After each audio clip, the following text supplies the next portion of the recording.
എല്ലാവരും സബ്സ്ക്രൈബും ലൈക്കും ഷെയറും ചെയ്യണം. ഇത് ഐസ്ക്രീം കടയാണ്. ഇത് മലബാർ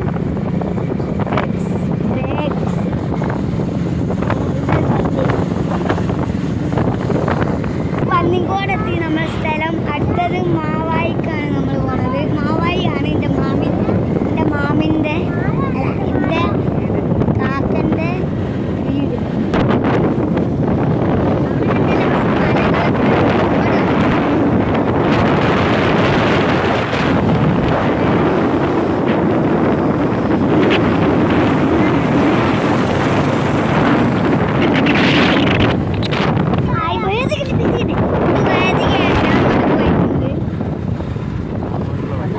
ഇതാണ് എൻ്റെ